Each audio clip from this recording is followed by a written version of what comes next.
Yes, sir. Now you can start it out, sir. Okay.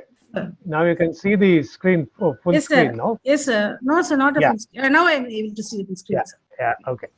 Thank you, sir. So I'm going to talk to you today mainly about the uh, subject of compulsory licensing, which is in India. And we will start. The my talk will be approximately in this kind of four basic blocks. I'll try to give you a background to this, why it is there, and all that. For that, I will ask you a series of questions of which you can think about. And if one or two want to answer on live, you could also answer. And then in India, there's even though the law exists, only one case of compulsory license grant has occurred. We will take a look at that, and then we go to the principles behind it and the law behind it and all that. I will not start with the law because it would not really convey much to you. So it is better to start this way. So let's look at the background. Let me ask a few questions. Now, assume that somebody has taken a patent regarding a toy. Okay, nothing very special about it. It's a toy, and then it has got something special, and then there is a patent on that. And it has never been brought into the market. That means it has not been put into a product. It has not been sold. Now, is there an ethical problem in this?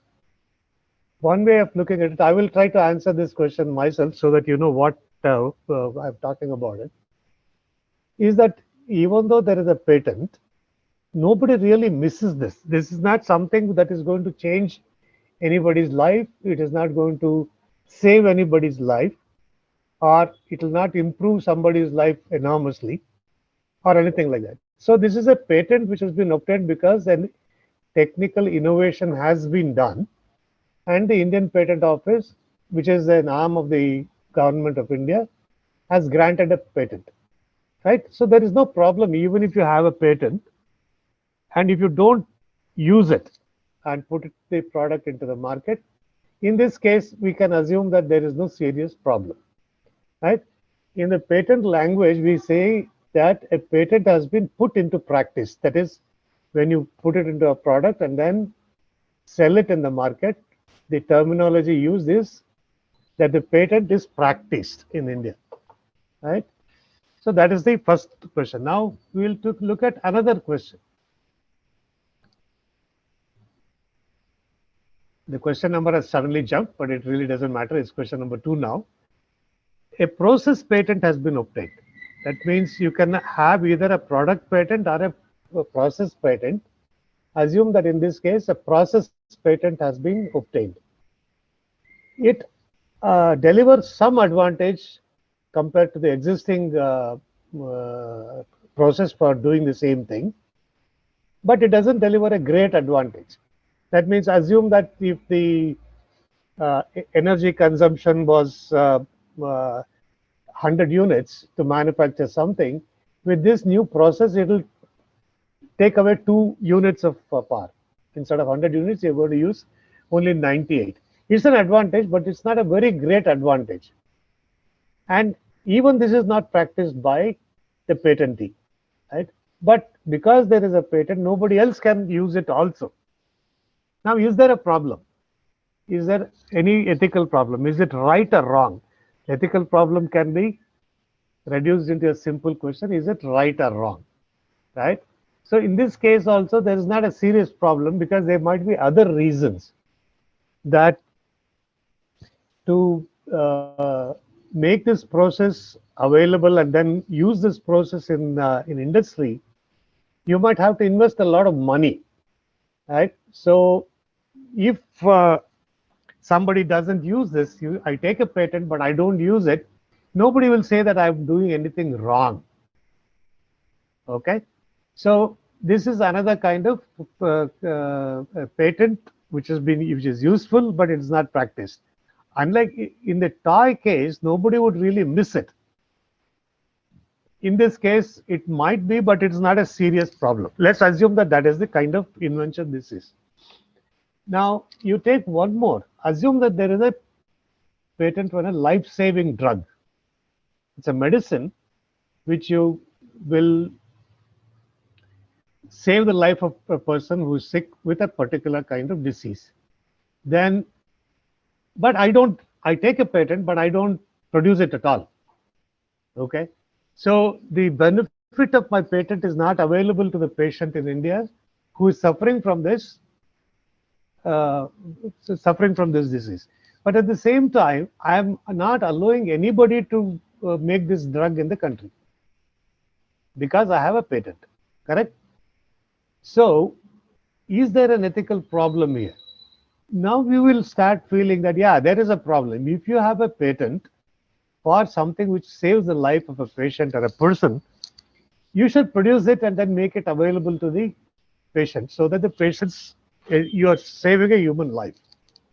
Now, if I take a patent and I don't allow you to make it and give it to the patient, and I also don't do it, then you can say that there is a ethical problem. That means there is what I'm doing is not right. Now, the final question would be: a patent for a life-saving drug is obtained. I make it because I have a patent. I can also make it. So I do make it, but I price it very high. For example, each tablet is 10,000 and you need to take 2 tablets every day. I have come across tablets which really cost at least about 10-15 years ago, it used to cost 1,200 rupees per tablet, and then a patient had to take 2 of them every day. So that is 2,500 rupees a day, and which translates into something like 75,000 rupees a month for the patient to be cured or to stay alive. Now, because I have a monopoly, I can put any price and you are likely to pay for it if you have the money, right? So that is one. Now no one else is allowed to make the drug in the country. And most of the patients, India being predominantly still people who cannot afford something like 1,000 rupee tablet twice a day, it is a majority of the patient might not be able to afford it. Now, is there an ethical problem? The problem will look more severe if I say that if I allowed other people also to make it and there is competition, then the price could come down to a much smaller number, right? It could be 100 rupees per tablet. Now, if I don't allow that to happen because I have a monopoly and I charge any price that I want, is there a problem? I think most of you will agree that this is not ethical, this is not moral, this is not correct, this is not right, whichever way you look at it. Right? One way of purely looking at it, like the legal part of it, is that I have made the invention, which is my invention, which is I created from my brain, and if I want to use it or not is my prerogative, my right, you can say. Now that is even though that's an argument, this is a kind of argument that India didn't believe in it when it formulated the Intellectual Property Act. The policy regarding intellectual property, when it was formulated, India didn't believe that such a thing should be allowed to happen. Now we will look at a case which is very similar to the question number 5 and the discussion on question number 5.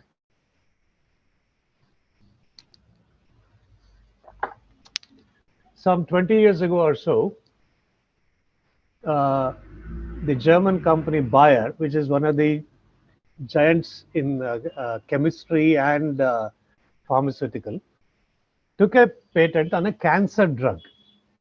The name of the drug, which is chemical name, is sorafenib tosylate.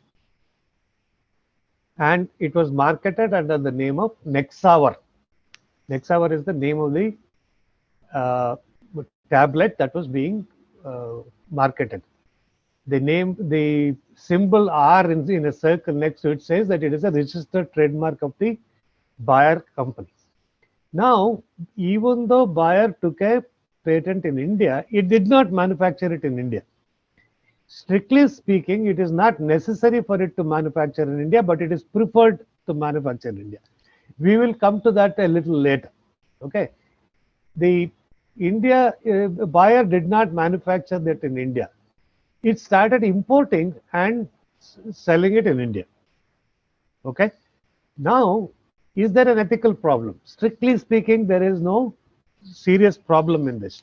But we will come to the next step, next question within this problem, within this question. Now, at that time, what happened was Natco Pharma, which is a Hyderabad-based pharmaceutical company, approached the controller of patents for a license. This is allowed. So we will come to the patent compulsory license law through this case study. The Natco Pharma approached the controller of patents and said, see, these are the facts that I would like to present to you. And these are the facts. It is estimated there are 1 lakh patients suffering from liver cancer, a particular type of cancer of the liver, of the human liver. There are 1 lakh such patients in India. Now, the drug cost of this drug, if you want to cure it, is 2 lakhs rupees per patient per month. Now, you can ask how many patients can afford this kind of a price, even if it is a question of life and death. If you don't have this kind of money, then you can spend it. What will you do?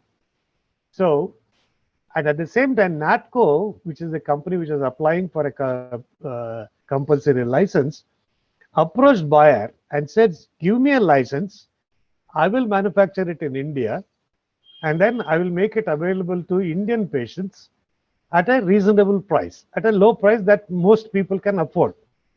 Or even the government can buy that and then give it to some people, at least, people those who cannot afford it. So the Bayer company did not respond because they say that we have a patent, we are importing it and selling it. So what's your problem? We don't want to talk to you at all. So they did not respond to the requests by Natco for a license. Now, what happened was the controller, I'll make this story very short, and this is the story. The controller granted a license to Natco. They said that whether, even though there is a patent held by Bayer, it really doesn't matter. I, as a controller, or the holding the position of the controller of patents, will grant on behalf of Bayer, I will give you a license. You can go and manufacture this drug, and Bayer cannot do anything about this. And the controller decided on the maximum price of the drug in India. How much can you charge? Okay, you make it, but we earlier said that Bayer is charging a price in which it is 2 lakhs per month. You can't go now and say that I will manufacture it for 1 lakh per month. You will have to make it much smaller. And so they estimated what it was and then fixed a price on it. The actual price is immaterial here. If you want, you can go and look at it in the internet and you will find those details. But here the important point is that the controller decided on the maximum price at which Natco could sell this drug. So, but at the same time, because Bayer has a patent, the controller decided this is the license fee that you have to pay to paid by Natco to Bayer. Okay, you manufacture. If this is the amount of drug that you manufacture, every month you give Bayer this amount of money. So this was the order given by the controller. Now, can anybody say whether they have listened to this completely and they have understood this in general? Can anybody respond, please? Participants, you can unmute your thing and answer. In case we have any trouble, please raise your hand.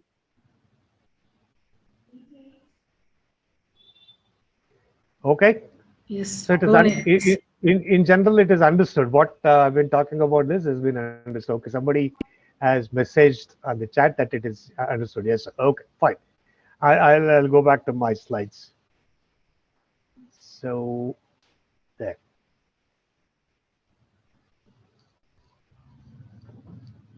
Next. So now let's say take a look at what are the principles behind the patent law in India as far as the compulsory license is granted. To be granted, and in general, what is the principle for the whole act of giving a patents in India? Uh, you might wonder why we are talking about this, because in countries like Soviet Union before uh, the Soviet Union broke up and became Russia and other countries, Soviet Union, there was hardly any patent regime. There was no law. They used to give patents, but it didn't mean anything to anybody, right? So we have to understand why there is a patent law and what are the purpose for which the patent law has been made and then executed or implemented in the country.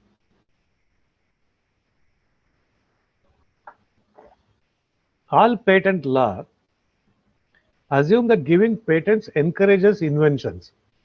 How does it do? If you have an incentive that if I make an invention and take a patent, I can, nobody else in the country would be able to manufacture this.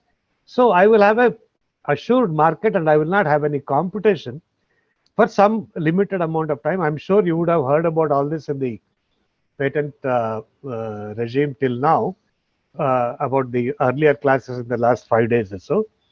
So this is to encourage inventions. That means if you have the confirmation that if you make an invention and take a patent, others will not be able to use this patent, and hence you will have an assured market. So this is something which is supposed to encourage inventions. And then there are other reasons why patents are given. So that the inventions are worked in India, that is practiced in India on a commercial scale. That means it's not that you do it in a laboratory and leave it.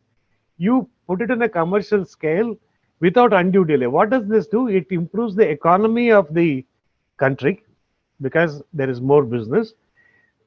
The benefit of this patent will reach the people of India, which is also one of the main concerns of the government, or it should be. This doesn't mean, that means a patent is not given so that you can import and sell it in India. See, what can happen is that you take a patent in India, but you don't manufacture it in India at all, but you make somebody else make it somewhere else in the world and then supply it to you, and you supply it in India. Why is this not preferred? It is mainly because we want to also improve the industries in India. So it is, the patent is granted so that the Indian industry in general develops.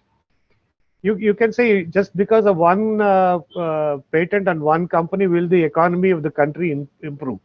Many times what happens is, if you want to implement the patent that you have obtained, you need ancillary industry. Somebody else will have to manufacture parts, somebody will have to paint it, somebody will have to assemble it, and you assemble it and market. Somebody will have to package it for you, etc.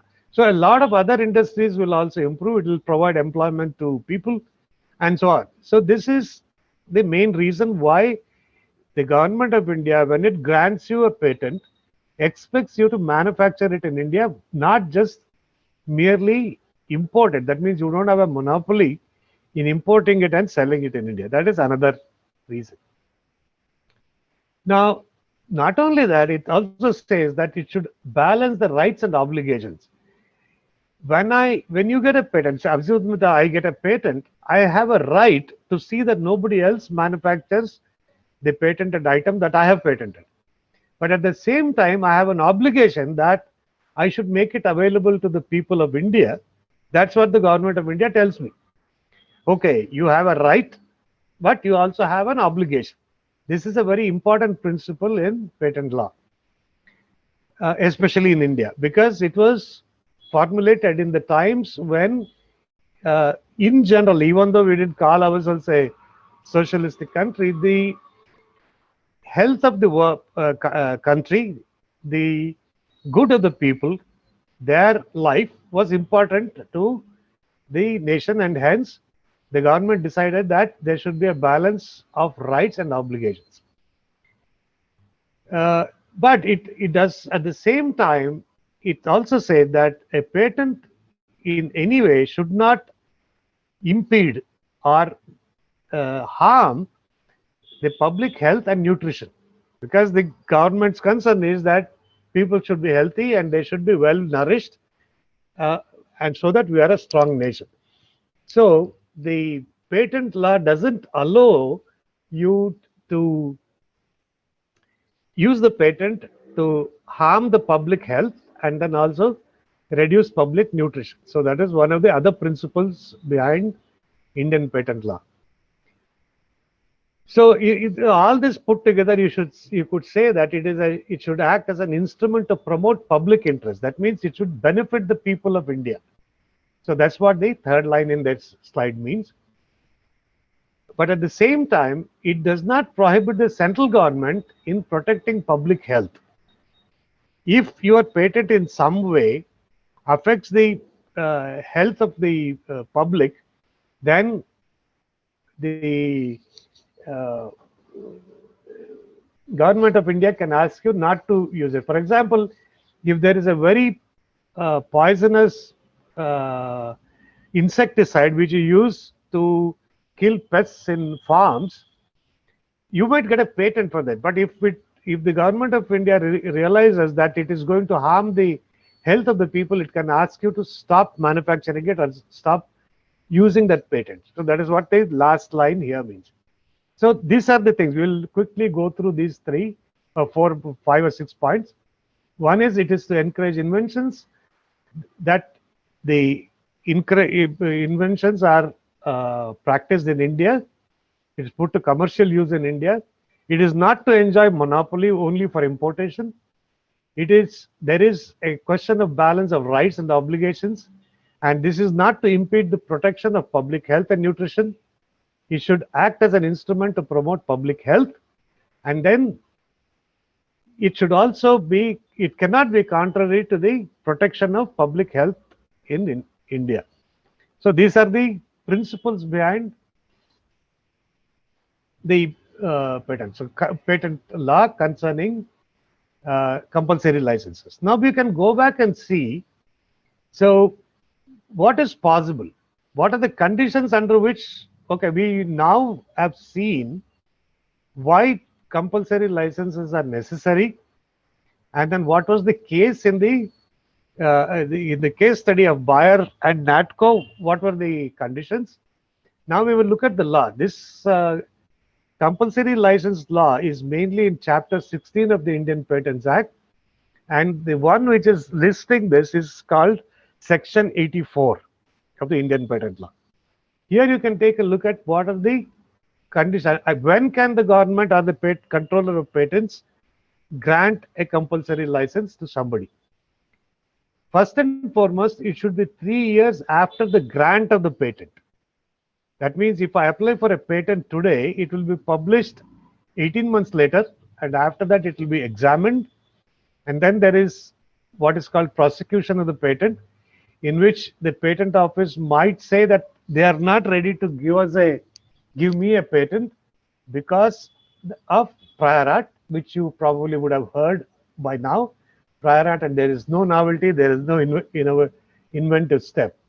Now, all that will take 1 more year. So after that, the patent is granted. So the compulsory license can be granted only 3 years after the grant of the license. So that is one condition. Now, the person who is applying for a compulsory license must show that the patent is not being worked in India. That means it's not being manufactured. In the case of Bayer and Natco, Bayer had the patent in India for the Nexavar drug, but it was not making it in India, only importing it from Germany. Now, that is not being worked in India. This is the second condition.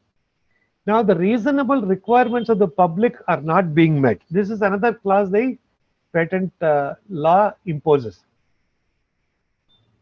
The public, that means people like you and I, should be, we might have uh, an expectation, a reasonable requirements. That means I need 100 tablets of this per month, or my patient needs 60 tablets of this per month.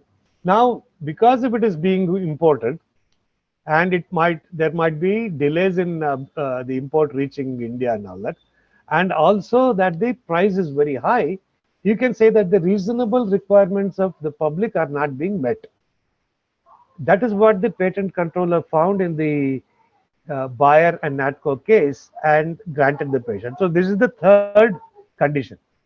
Now, the fourth one is not available at a reasonable price. I already said that approximately each patient had to spend 2 lakhs per month for the treatment, and that we can say was not reasonable because it is possible to supply it at 1/10 or even lower price, is what NATCO told the patent office, patent controller. It also says that the person applying for the patent, that is in this case NATCO, should have first tried to get a reasonable license, made some efforts to get reasonable license from the company, which we already said that earlier. We'll go back to that and see. The last line of this says that Bayer did not respond to the request of NATCO for a compulsory license. So that condition has also been met. So this is the last line here also. Then what happens? The person or the company interested in manufacturing it in India will make an application to the controller and say that I want, please grant me a compulsory license for this manufacturing this drug in India. Then there is a surprising line which comes here. The applicant can be anybody, including a licensee who is already have a license. See, in this has to be looked at in a little bit of detail. What does it say? Assume that I have a patent, or in this case, Bayer has a patent, and I have already taken a license from Bayer, and then I'm manufacturing this in India. Now, I am expected to give 1 lakh rupees per dose, that is monthly requirement of this drug to Bayer. Now, what happens? I cannot sell it at less than 1 lakh because I'm paying already this, and I have to manufacturing cost. I have cost of the raw material, packaging, selling, and then my profits and all that. So probably I will have to be selling it at 1.5 lakh rupees per month, mainly because I'm paying 1 lakh rupees to Bayer, which is what Bayer demanded as a license fee. Now, if that is the case, I can go back, even though Bayer has given me this license, I can ask Bayer, see, I'm unable to sell this at a lower price and people are still dying because they can't afford this drug.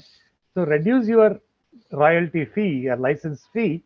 I will be able to manufacturing it at a lesser cost so that people can take it. But Bayer might refuse. That's probably that in such a case, even though there is a licensee who has a license from the company, the licensee can also ask the controller to grant a compulsory license. Now, with all these conditions being met, that is, it must be 3 years after the grant of the patent, and the condition that it is not being manufactured in India, being worked in India to the fullest extent. Reasonable requirements of the public are not being met. It is not available at a reasonable price to the people of India. And the licensee or anybody who wants the compulsory license has made an effort to get a license from the original patentee, but he has refused or he has not responded. Then I have also made an application to the patent controller, and such condition, the patent controller will look at all these things. What does he look at? What is the nature of the invention? That is why I said earlier that it is for a toy, the controller will say, no, I will not grant you uh, compulsory license, because the life of the people of India is not being unnecessarily or unduly badly affected. It is not a life critical kind of thing. It doesn't endanger the life of the people of India. Okay, so even though there is a patent and you want to manufacture it, I will not grant you a patent, because the nature of the invention is such that it doesn't call for a grant of a compulsory license. Now, you might also consider how long has it been since the patent was granted. If the patent was granted only 2 years ago, he will say, no, you come back after 1 year and tell me again. Till then, I will not look at your application. But also at the same time, we might say that assume that after the grant or the life of the patent is 20 years and already 18 years are over. Then he might say, okay, you wait for 2 more years, and then this will automatically become open to everybody. Then you use it. Then also he might not grant the compulsory license. The controller might not grant the compulsory license. So, has the patentee made any efforts to make full use of this invention? Now, this has two parts. One is that I have a patent. I have been trying to put this into market, but there are other obstructions, because there might be that I don't have money, that there is the technology that is required to develop or manufacture this might not be completely available, or the skill of the people that is necessary to do this is not available. I have to develop it. And then the material is not available in India for some reason or the other.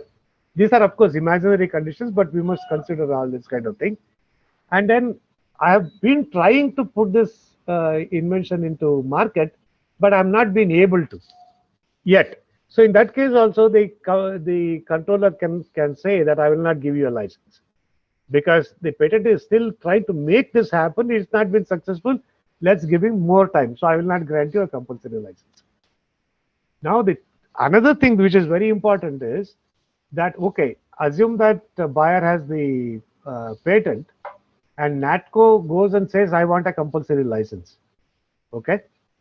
Now, by granting the patent compulsory license, the controller should make sure that the applicant, in this case NATCO, is actually capable of manufacturing it. He will have to consider, or the controller will have to consider, is NATCO in the same business? Has it made other drugs before? Does it have a marketing capability? Right? Does it have the technical capability of manufacturing this into according to strict standards? All this kind of things you will have to look at. If that means the ability of the applicant to work the invention in India. So assume that the patentee himself or herself has been trying to work this in India and has not been successful. What guarantee is there that the applicant for a compulsory license, that is in this case NATCO, how can they do it if that is the kind of situation it is? So the controller has to look at all this kind of thing. Now, invariably, when you want to start manufacturing something, there is a financial risk, right? You might put up a plant and then start manufacturing, and there might not be a big market for it for some reason or the other. Now, does the applicant for the compulsory license, does he have the capacity to take this risk? The controller has to take care of this also, because if he grants a patent, he will have to enforce that the licensee, compulsory licensee, has to manufacture it, and that might ruin him economically. So he has to make sure that the controller is not putting anybody's financial status at risk. uh, and the third condition is that the last condition is that assume that somebody is already infringing my patent. The buyer's patent is already being infringed by somebody in India, and then the patentee, that means buyer, has not said don't manufacture this. They have not taken any action on the infringer according to the right that they have. So in that case, in the Bayer Natco case, actually this is what happened. As a part of the defense, the Bayer lawyers argued that it is not true that it is not being imported in India. There is some other company which is actually manufacturing it in India. They are infringing my patents, but we have not done anything. So that was actually looked like a very surprising argument, because the law already states that if there is already somebody who is infringing on your patent and you have not taken action, then you cannot come and say that you can't take do not grant a compulsory license. Now, not only can the controller give a compulsory license, he can also impose conditions on the person or the company to whom he grants this license. What are the conditions that he can put?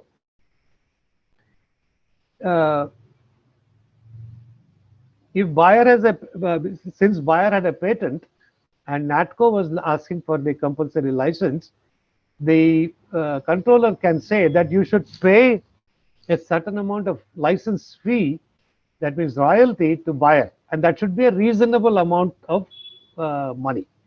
So how do you calculate this reasonable? Reasonable is a very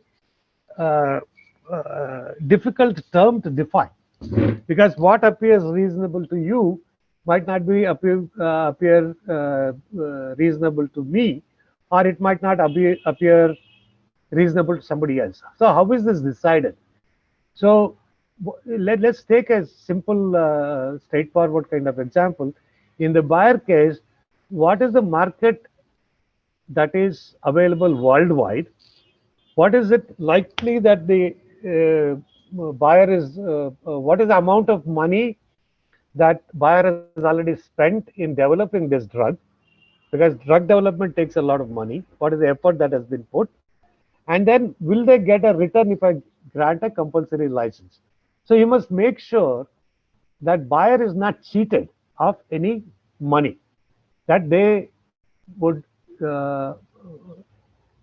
naturally or rightfully they deserve to make that amount of money.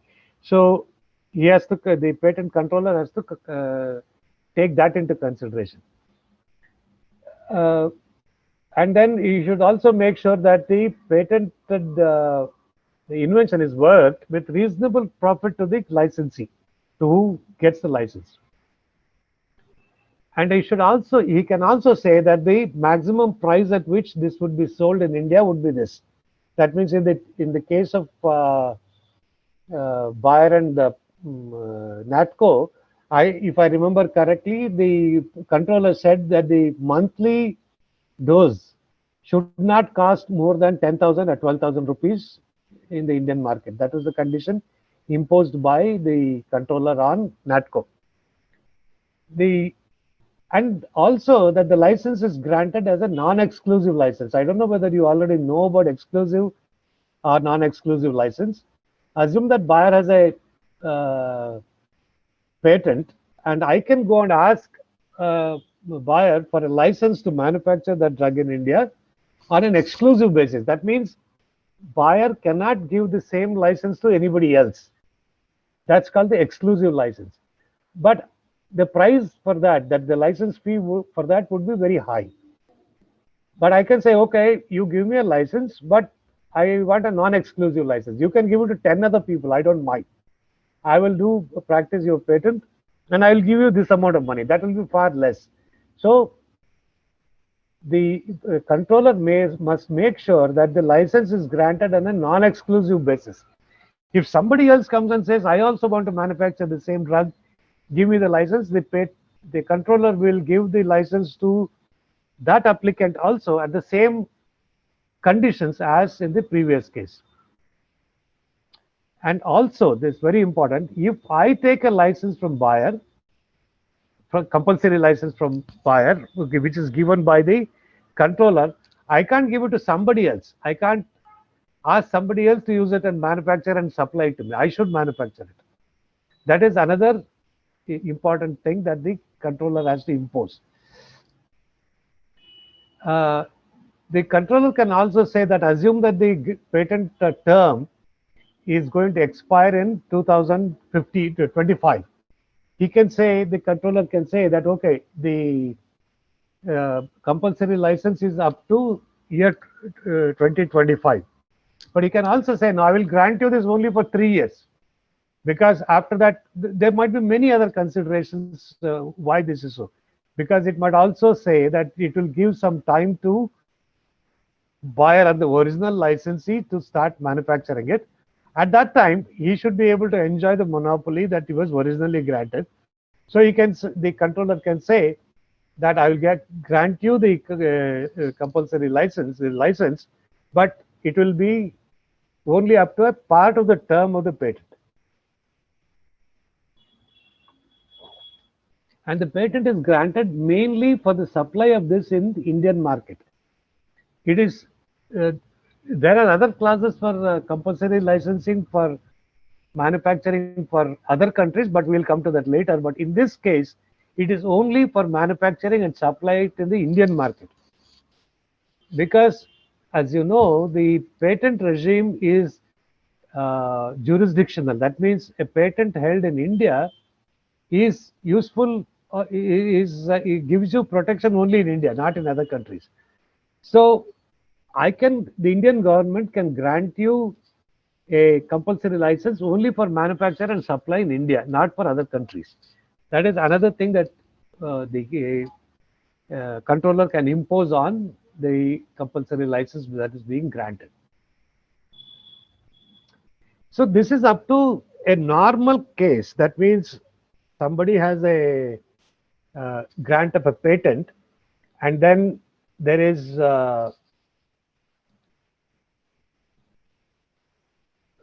somebody else comes and asks for a compulsory license, and that is a kind of condition. Assume that there is a national emergency, or in cases of extreme emergency. For example, there is a war that is coming on, or there is as in the present case, there's a pandemic going on, right? So in such kind of cases, which has been declared by the government of India as that there is a national emergency or an extreme emergency, then and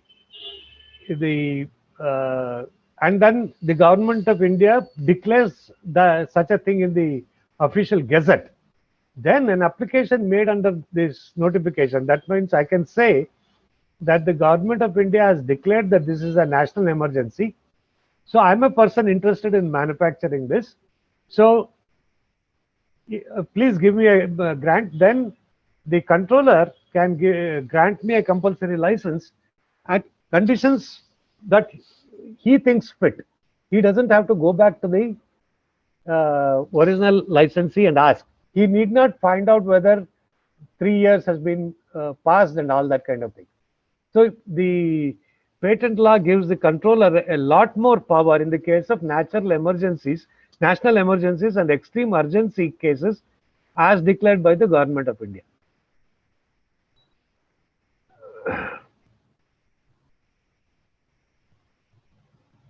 Yeah, then it also says that the articles must be manufactured, that is the patented item must be manufactured, and it should be the product should be available to the public at the lowest price that is possible, over and above the profit that a patentee can have reasonably.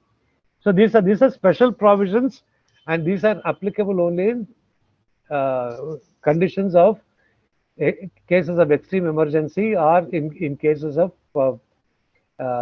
national emergencies. So what it also means is that under assume that in the NATCO buyer case, when NATCO approached the controller and said that it wants a license, the controller has to call buyer and say, why are you not doing this? Should I grant a compulsory license? He should talk to the patentee, also hear from the patentee, and then if the patentee gives reasons why the controller should not grant a compulsory license, he should convey that to the licensee, that is NATCO, and then ask their opinion, then finally take a decision. In the case of national emergencies or urgent cases, the controller need not do any of this kind of dialogue with the patentee and the compulsory license applicant. He can take care of, he can weigh the pros and cons, look at the case dispassionately, and if he thinks fit, he can give the compulsory license to uh, the applicant who is asking for a compulsory license.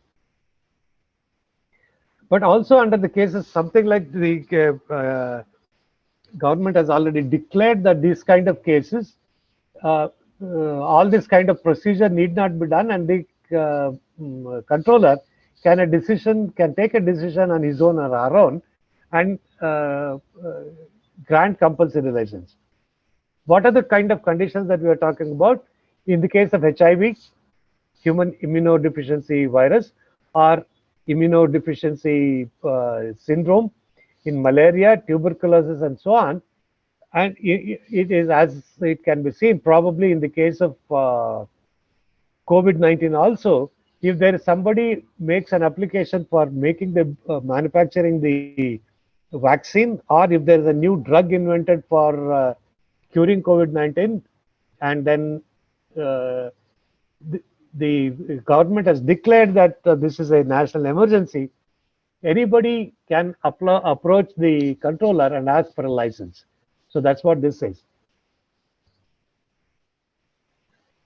There are other cases. For example, there is a small country which doesn't have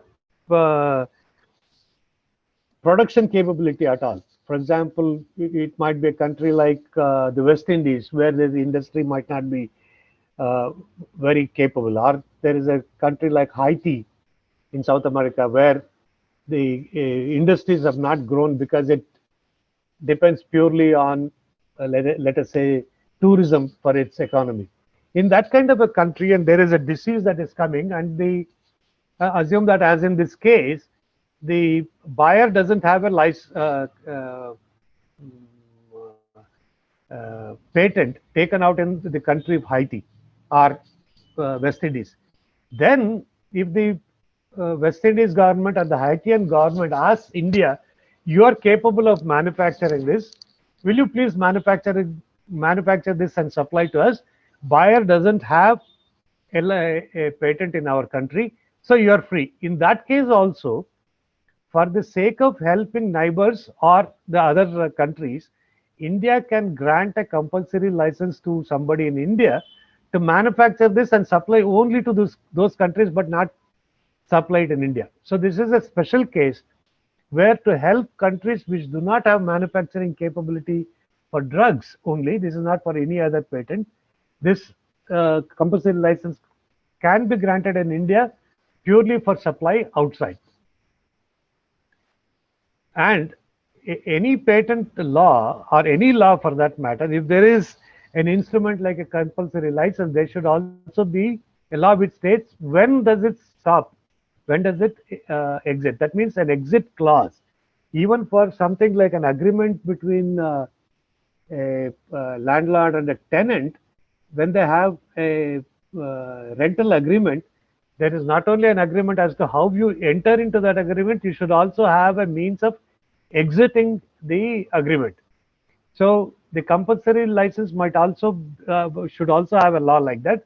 So what the law there states that the compulsory license may be terminated on application by the patentee. That means, after, let's say, the compulsory license has been granted by the controller to NATCO, after 5 years or 6 years, buyer can go and say that we are now manufacturing it in India.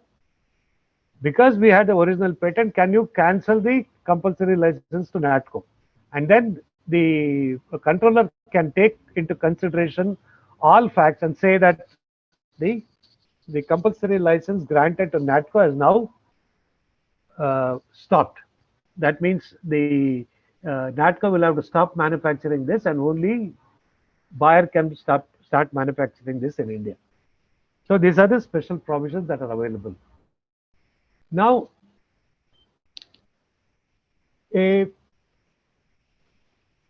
compulsory license is granted when somebody comes and says that, for example, in this case, buyer has a patent in India, it is not manufacturing it in India. I would like to manufacture it in India, so please give me a compulsory license. But even without that, if the controller is convinced that the patent has been granted, some amount of time, for example, 5 years or 3 years has passed, and then even then the patentee is not manufacturing in India, the controller can revoke the patent completely. He says that I'm taking back the patent right that we had granted to you earlier. So how does this happen? The grounds on which this can be done is, again, as in the previous case, the patented invention has not been worked in the territory of India. How does the controller know that this is happening? That means the patent is not using this in India. We'll come to that immediately after this. But he can also ask for a survey and then say that the reasonable requirements of the people of India are not being met with regard to the patented invention. And even though it is being manufactured and then sold in India, it is not at a price which the Indian people can reasonably afford. So then also he can decide that this he can revoke the patent. So how does the controller know that the patent has not been worked in India? There is a clause in Indian patent law which says that every year, every patentee, after the grant of the patent, should inform the patent controller what efforts are being made by the patentee to manufacture the patented article in India, or what efforts are being made, or how much am I producing, what is the volume of business I am doing with the patented article. So this is generally referred to in this field as Form 27, because that is a form that is used by every patentee every year to inform the patent office what they are doing about working the patent in India, or how much have they already started working the patent in India, right? So for every year it has to be, the patent office has to be informed. But also at any time, the controller has the power. The patent law very specifically states that the controller has every right to ask any patentee about the manufacture or the working of that patent in Indian territory. So the patent controller can write a mail to, for example, in this case, buyer, and say, what have you have a patent for this drug in Nexavar in India. I would like to know how much you are manufacturing in India, how are you supplying it in India. He has a right, and the patentee has to supply this information. So based on this information, if the government, if the controller comes to realize that these three things, that means it is not being worked in India, the reasonable requirements of the public in India are not being met, and then it is not available at a reasonable, affordable price in India, he can revoke the patent and the patent will become defunct. Okay, so this is the overall look at the patent law in India as concerning compulsory licensing. There are a lot more details. That there are something like 7 or 8 clauses in the chapter 16 related to this, but I have given you an overall picture because the any section of the law for any chapter in the patent law, if we want to go about it in complete detail, it will take at least 2 days. So in the available time, I have tried to give you a overall and most important, let's say, the salient features of this patent law in India. I have tried to give you, and then if there are any questions, we can look at it after this. But before I conclude, I would like to tell you that when the uh, compulsory license was granted to NATCO on the Bayer patent, there was a lot of commotion in the patent world, all over the world. People said that this is not correct. Such a law should not exist at all, and all that kind of thing. So people even went to the extent of saying that India is a backward country. This is not helpful to patents. So taking a patent in India is useless, and all that kind of thing. But at the same time, there are countries. One of the examples that I remember very clearly is that the countries like New Zealand, took note of this and started wondering, is it a part of the law that we should also have in our country? That means they found that compulsory licensing law, which is in India, is good. Should we start adopting that law in New Zealand also? Whereas some other countries said that India is a backward country and all that, this is not correct. And there is a lot of noise about this. So I would like to give you some information about this also. Are there compulsory licensing law in other countries? Let's take a quick look at this. The United States law, statute number 28 under US law 1498 says, this is the actual quote: under patent law, compulsory license is a statutorily created license. No, this is what somebody has written about this statute, and has said that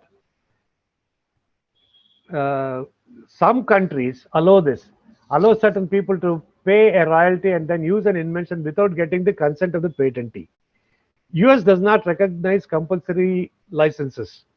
This is the statement made in a website that you can look at. But there are other nations which have compulsory licenses.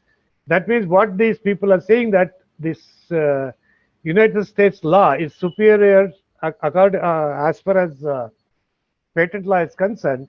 United States law is superior to law in other countries. But this is strictly not true, because that is the statute 28 USC 1498 says, for the purposes of this section, that is the use of manufacture of an invention described in and covered by a patent of the United States by a contractor, a subcontractor, or any person, firm, or corporation for the purpose of the government of United States of America, and with the authorization for the or consent of the government, shall be considered as use or manufacture for the United States. That is what it is trying to say, is that assume that the federal government, an authority of the federal government, allows a person manufacturing to manufacture a patented item without taking any license from the patentee. It is allowed. See, this is actually called compulsory. It is not called compulsory license, but it is compulsory license in a different terminology. In India, it is said that the public health considerations, or the use of the public, is very important. In America, they say that it is the defense of the nation is very important, and hence the government can grant a compulsory license. In this case, it might not even the manufacturer, like a company like NATCO, need not even apply. The American government itself can call a company and say, you manufacture this, there is a patent, but you don't worry about it. If the patentee comes after you, I will handle the case. So compulsory license exists in other countries, especially in the US, which made the largest amount of noise. There also it exists. So Section 48 of the British law, that means United Kingdom law, also allows, says that applications can be made to the controller for him to order a grant of license under patent to make an entry in the or make an entry in the register, and a applicant can have this patent as a right, right? Even though, for example, taking the same name, even though buyer has a patent in England, if the government declares that it is no longer necessary, buyer can any longer go after somebody and say that you shouldn't manufacture. The government has the power to declare that this is something that means it is actually granting compulsory licenses in UK also. The next part, that is those grounds are basically concerned with the monopoly conferred by the patent in question is operating against public interest. That's what the case in the Bayer and Natco case was also the same kind of thing. In Europe also, there is, the law says in some cases national authorities may license companies or individuals other than the patent owner to use the rights of the patent without the consent of the patent owner. This is also compulsory license without calling it compulsory license. So in conclusion, what I would like to tell you is that if someone tells you anything to the contrary, that means Indian patent law is backward, that it has compulsory license, please don't believe this. In India, actually, there is compulsory license has been granted only once. But if you look at the kind of cases that I was talking about in the US, there are even in a very brief search on the net, I can find 6 cases where the compulsory license has been granted in the US.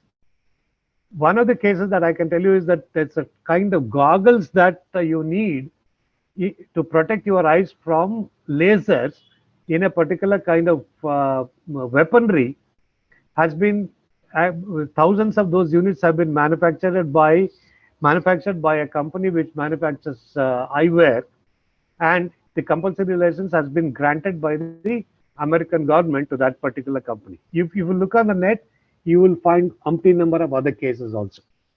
So with this, I will conclude, and then anybody has any questions, you could ask me. Thank you very much. Thank you, sir. Thank you, sir. Thank you very much. So anyone having questions can put forth the questions. Can you give me just 2 minutes? I'll go get myself a glass of water and come. Yes, ma'am. Yes, sir. Yes, sir.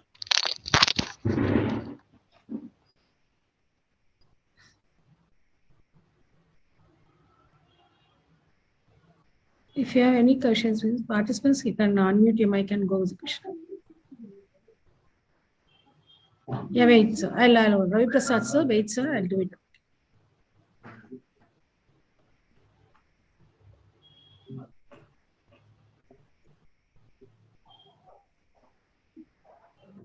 Ravi Prasad, sir, I have unmuted it. Kindly check it out. Hello.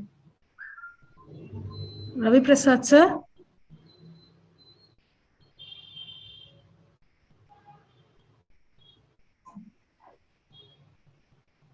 Ravi Prasad, sir. Then Gupta, sir. Wait.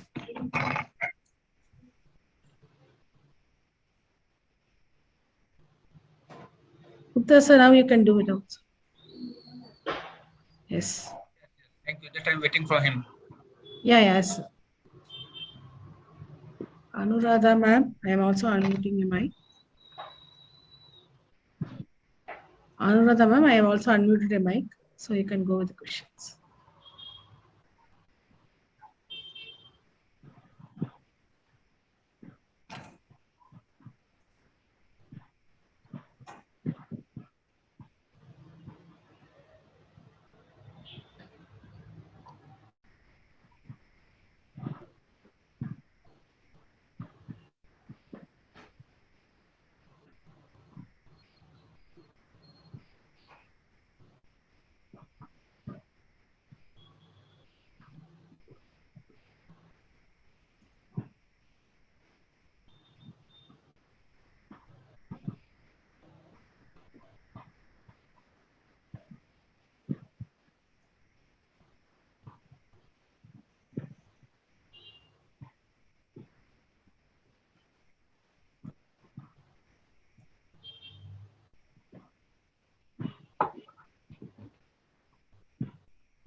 Hello, I'm back.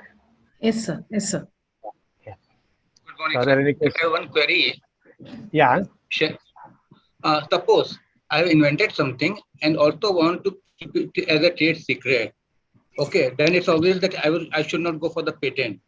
Okay, then what the other way I should follow? Uh, Be- no, your question Because is not very. no, whatever I am making it, I want to keep it under my control, under my hand.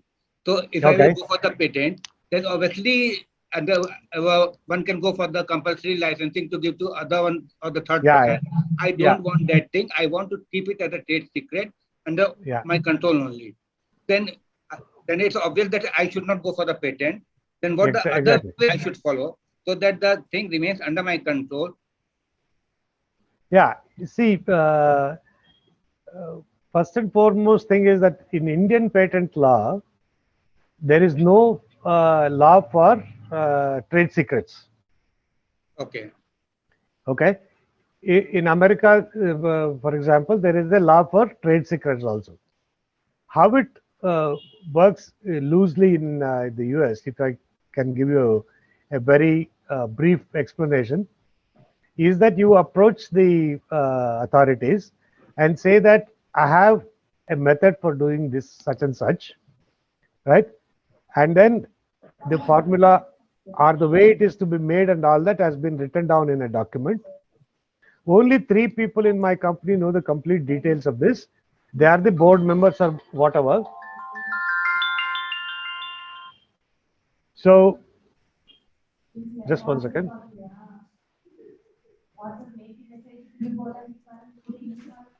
Hello. Yes, sir.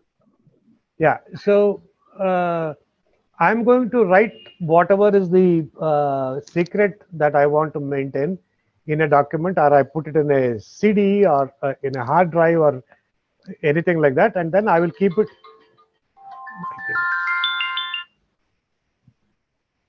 Just 1 second. There's a call. I'll take this. Hello. Hi.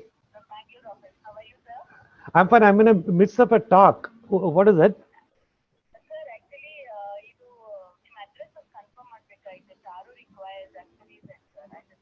I'll call you after an hour. Okay. Okay. So, yeah.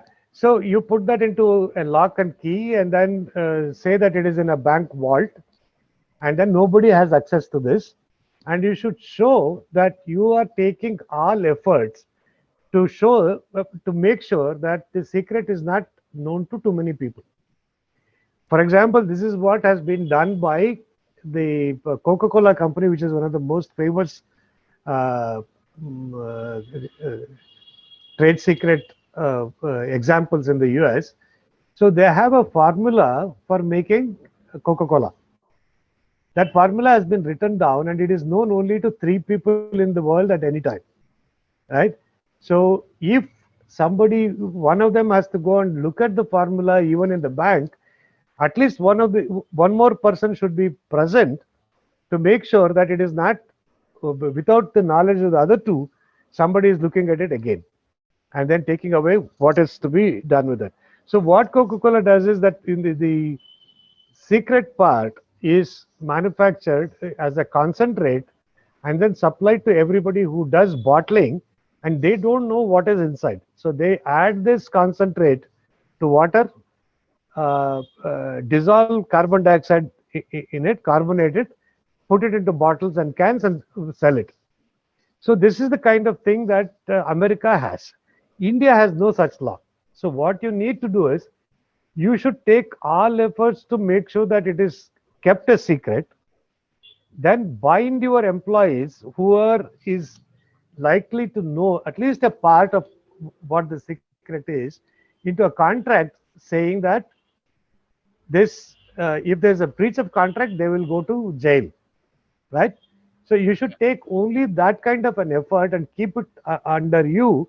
Make sure that it is not available to anybody else. This is all you can do. So in India, the protection is provided only by the contracts law or an agreement law. That's all. That's what you should do. Okay. Thank you. Yeah. Hello, sir. Yeah. Yes, I have a query. Like nowadays, whether this compulsory licensing is required for pharmaceutical industries? Like, for example, nowadays, some of the companies like Serum Institute of India, they are Yeah. manufacturing the corona vaccine, which is from Yeah. AstraZeneca. So, Yeah. do they have this compulsory licensing? No. Serum Institute of India, even before the vaccine was developed, came to an agreement with Oxford and AstraZeneca that when the uh, mm, uh, vaccine is approved, we will manufacture it in India for you. Okay. So Okay, sir. there is already a license being granted to Serum Institute of India by Oxford and AstraZeneca even before the vaccine was approved. Not Okay. only that, Serum Institute did a very important thing. They started manufacturing the vaccine even before it was approved and kept stockpiling it for 1 year nearly. That is why the moment the vaccine was approved, they could start distributing it. So, but now if somebody says that in India, we also want to manufacture because the requirements of India is not being met, India can actually grant a compulsory license if there is already a patent has been granted in India for this AstraZeneca vaccine. Okay. Okay, sir. Thank you. Yeah, yeah.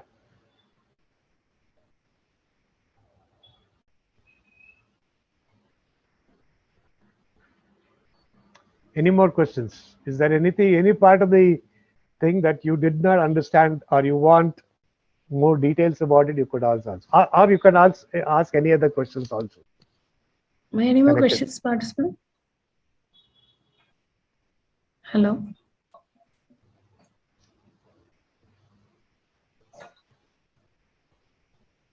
I think no, sir. Yeah, Gupta sir, if you have any questions, please you can. Okay. No. Thank you, sir. I think no more questions, sir. We can have a group photo, sir. 1 minute, sir. Okay. Okay. Participants, kindly switch on your cameras.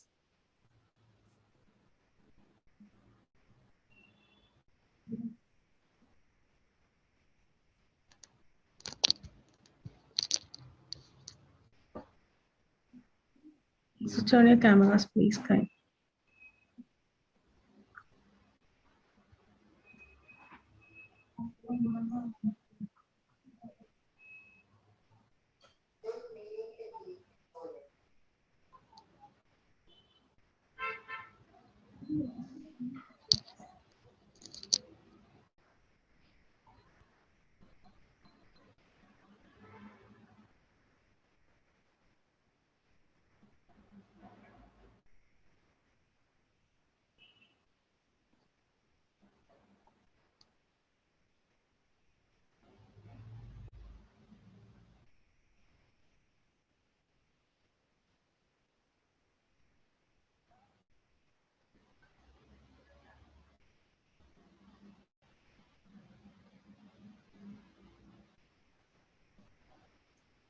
Okay, sir. Thank you, sir. Thank you very much. Thank you. Thank you very much. Thanks, everybody.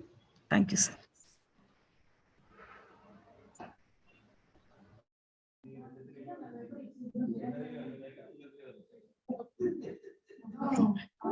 We'll meet by 11 for the next session at 11:30. Okay. Participants will meet by 11:30 and we'll have the test link will be posted in a GCR as well as in a WhatsApp group and here in the chat by 1 o'clock. And you can attend the test till 5 o'clock. Okay. Thank you, sir. Thank you. Any thing you want to ask me?